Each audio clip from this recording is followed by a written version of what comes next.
Perayaan sebuah peringatan memang seru dan selalu ditunggu-tunggu.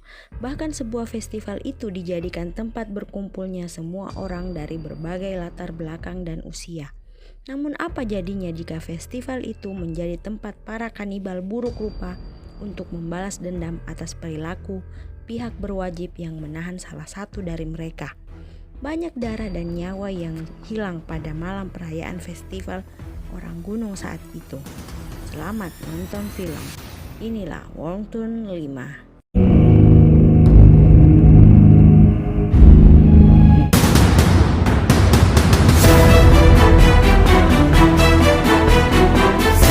Dia antusias menyiarkan secara langsung perayaan festival orang gunung.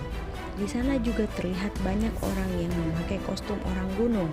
Sementara terlihat beberapa mahasiswa yang sedang berkemah tengah bersiap-siap untuk menghadiri festival itu. Setelah melakukan tugasnya, terlihat si reporter cantik berlari-lari santai di tengah hutan.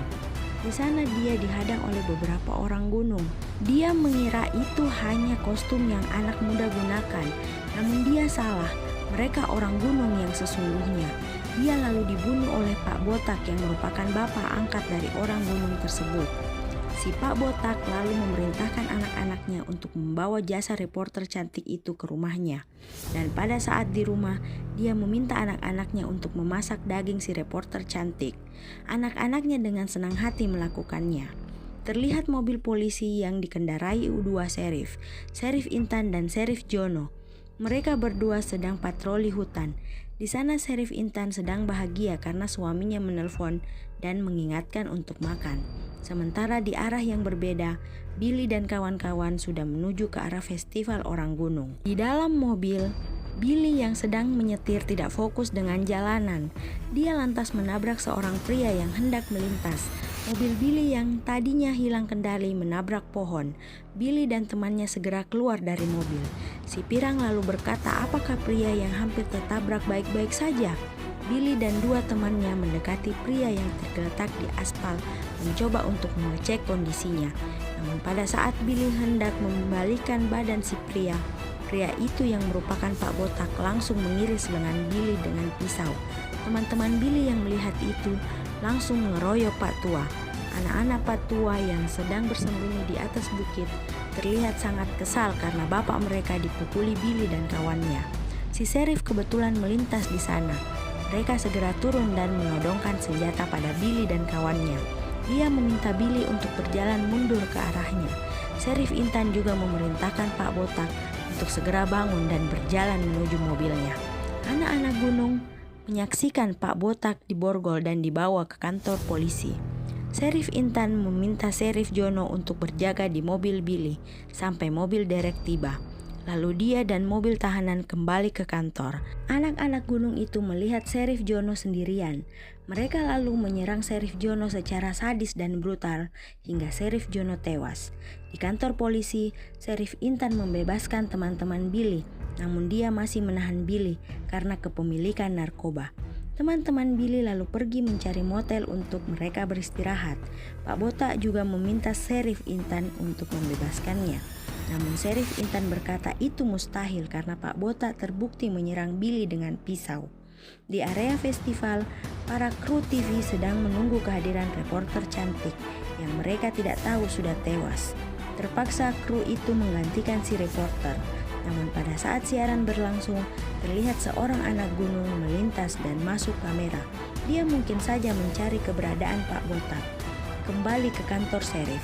Di sana, si Serif Intan mengetahui fakta bahwa Pak Botak merupakan buronan sejak 30 tahun yang lalu. Dia lantas menelpon kantor pusat untuk menjemput Pak Botak. Kantor pusat berkata besok jam 10 pagi akan datang mobil tahanan untuk menjemput Pak Botak. Mendengar itu, Serif Intan berterima kasih pada kantor pusat lalu menutup teleponnya. Di motel, John terlihat sedang menelpon. Rupanya dia tengah berbicara pada ayah Billy. Ayah Billy juga berkata akan datang besok pagi untuk membebaskan Billy. Namun pada saat masih menelpon, telepon John dan ayah Billy terputus. Begitu juga Serif Intan dan suaminya. Itu terjadi karena anak-anak gunung itu merobohkan tiang telepon dan jaringan pun terputus. Setelah merobohkan jaringan telepon, anak-anak gunung itu lantas menuju pembangkit listrik. Di sana penjaga kantor melihat ada orang asing masuk. Dia lalu mengecek orang-orang yang dilihatnya di CCTV. Anak-anak gunung itu merusak gardu listrik. Setelah itu, dia menyiksa penjaga kantor hingga tewas. Anak-anak gunung itu memadamkan seluruh listrik yang ada di kota Fairflag. Seluruh kota padam, listrik Sheriff Intan juga, dan yang lain juga kaget melihat listrik padam. Namun Pak Botak tertawa, sembari berkata itu ulah anak-anaknya yang akan segera menjemputnya. Sheriff Intan menghubungi semua rekannya, namun tak satu pun yang menjawab karena jaringan telepon rusak. Di motel, si Pirang hendak ke kantor polisi untuk membawakan bili makanan. Namun di tengah jalan, dia dihadang oleh seorang anak gunung. Si Pirang sempat lari menghindar, namun anak gunung itu menangkapnya dan langsung menusuk perut si Pirang.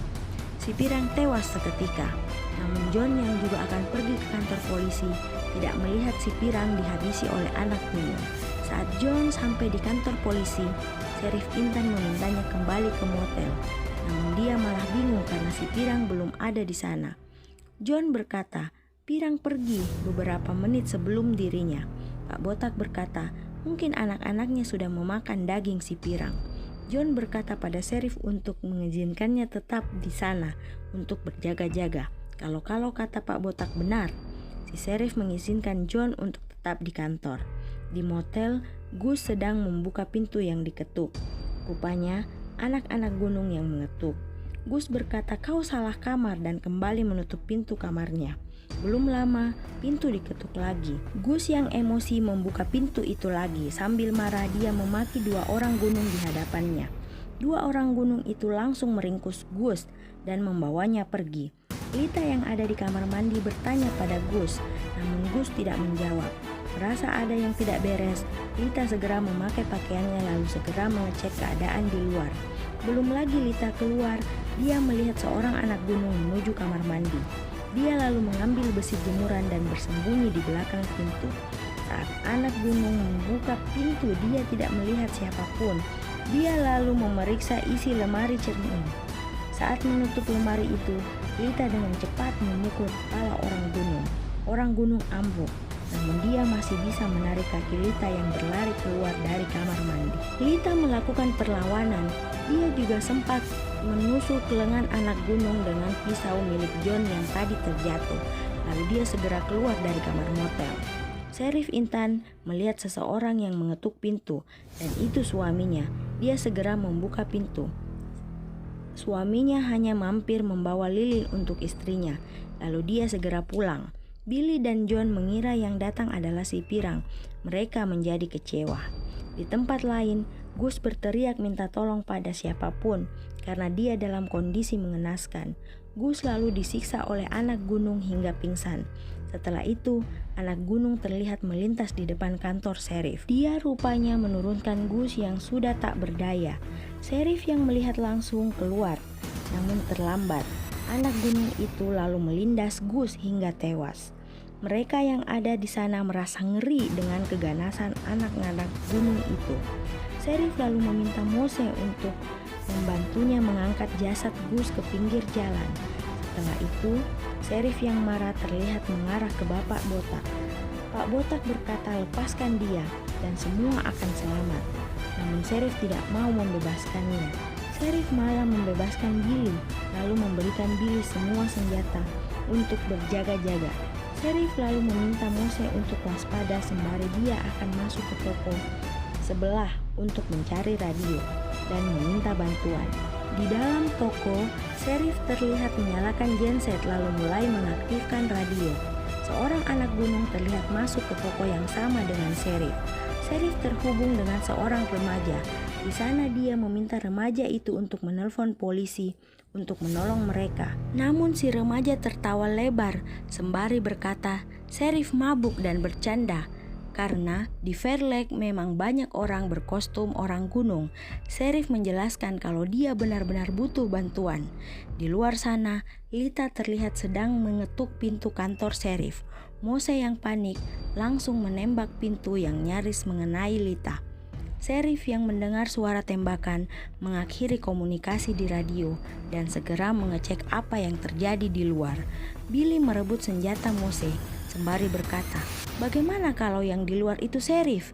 Billy lalu keluar dan membantu Lita berdiri. Lita terlihat sangat terpukul karena sempat melihat jasad Gus yang mengenaskan. Billy lalu menenangkan Lita. Sheriff sudah kembali ke kantornya. Para anak gunung saat itu mengawasi gerak-gerik sheriff dari kejauhan. Billy yang melihat sheriff datang langsung marah dan meminta sheriff mengamankan Mose. Billy juga sempat emosi pada Mose, namun sheriff langsung menenangkan keadaan saat itu. Billy berkata pada sheriff akan mencari pirang. John bersedia menemani Billy. Lita dengan lembut menyemangati kedua temannya itu. Di luar, Billy dan John menyisir jalan sembari berteriak menyebut nama pirang. Seorang anak gunung tengah mengawasi mereka berdua. Akhirnya, Billy melihat jasad si pirang. Dia sangat sedih atas apa yang terjadi pada kekasihnya. Namun anak gunung datang membuat Billy yang emosi mengejarnya. Para anak gunung menyerang dan menangkap John dan Billy. Saat John sadar, dia sudah berada di tengah lapangan, sementara Billy terkubur dalam tanah. Billy histeris melihat mobil pemotong rumput mengarahnya. Si orang gunung dengan tertawa senang melindas Billy hingga kepalanya hancur. Sementara itu, John juga terlihat panik, namun dia juga tewas mengenaskan, dilindas mobil yang sama. Di kantor polisi, sheriff meminta Mose untuk ke kota mencari bantuan, sementara Pak Botak merayu Lita untuk membebaskannya. Lita yang takut mati mencoba berbicara pada sheriff, namun sheriff berkata tidak mau melepaskan Pak Botak. Lita kembali duduk ke tempatnya. Mose mulai menyalakan mesin mobil. Dia juga sembari terhubung dengan sheriff menggunakan HT. Mose terus melaporkan keadaan di luar sampai pada saat mobilnya menginjak kawat duri, membuat mobil itu oleng hingga tak terkendali dan terbalik. Sheriff dan Mose tidak terhubung lagi. Sheriff nampak panik membuat Pak Botak tersenyum puas. Mose dibawa oleh anak-anak gunung. Dia juga dimasukkan ke dalam drum, lalu anak-anak gunung itu menutup drum. Sheriff juga terlihat gelisah dan selalu melihat keluar jendela. Para anak gunung hendak membakar Mose hidup-hidup. Sheriff mendengar teriakan Mose dari toko sebelah. Sheriff meminta Lita untuk mengawasi Pak Botak sementara dia akan ke toko sebelah untuk mencari Mose. Saat sudah di dekat dengan toko itu meledak. Sheriff terlempar dan toko pun hancur seketika. Di dalam kantor, Pak Botak berhasil merayu Lita. Lita pun membuka pintu sel. Pak Botak keluar dari sel, namun dia yang kejam langsung menusuk kedua mata Lita. Lita lalu keluar kantor dengan mata buta. Lita meminta tolong pada siapapun di sana. Sheriff yang baru sadar karena ledakan tadi segera berdiri dan membantu Lita. Dia memapah Lita kembali ke kantornya. Sebelum itu, dia sempat menembak Pak Botak yang hendak menembaknya duluan. Setelah membawa Lita masuk, dia kembali memasukkan Pak Botak ke dalam sel. Setelah itu, dia mengobati mata Lita. Sheriff terlihat keluar kantor. Dia melihat mobil suaminya terparkir di seberang jalan. Sheriff mendekati mobil itu. Sheriff melihat suaminya mati perlahan di tangannya sendiri. Bersamaan dengan itu, truk anak gunung menabrak mobil di dekat Sheriff. Sheriff terjatuh hampir tertabrak. Seorang anak gunung mendekati Sheriff. Sheriff dan anak gunung sempat adu jotos yang membuat Sheriff pingsan kena tinju anak gunung. Si anak gunung itu lalu menyeret tubuh Sheriff. Di dalam kantor, Pak Botak menakuti Lita. Lita yang tidak tahan dengan bacot Pak Botak berusaha keluar dari kantor Sheriff. Selanjutnya posisi terbalik. Kini Sheriff yang berada di dalam sel dengan tangan terikat. Pak Botak berkata pada Sheriff kalau dia memasang pistol di dagu Sheriff dan senjata itu akan meledak saat Sheriff menurunkan kakinya. Setelah itu, Pak Botak menyalakan korek api lalu membuangnya ke lantai yang sudah anak gunung siram dengan bensin. Setelah api mulai menjalar ke seluruh ruangan, Pak Botak cepat keluar dari sana. Sheriff tidak tahan dengan keadaannya saat itu. Dia lelah dan kesakitan membuat dia menurunkan kakinya ke lantai. Dan dor, senjata meletus menewaskan Sheriff. Mendengar suara tembakan, Pak Botak tertawa puas. Lalu dia memerintahkan anak gunungnya untuk pergi dari sana. Lita yang buta terlihat berjalan sempoyongan. Merasa ada mobil mengarahnya, Lita mencoba menyetopkan mobil itu. Namun nasib Lita naas, dia menyetop mobil yang salah. Terima kasih sudah menonton. Jangan lupa like, subscribe, dan share video-video seru dari channel ini. Tunggu Wrong Turn terakhir hanya di channel ini. Selamat nonton film.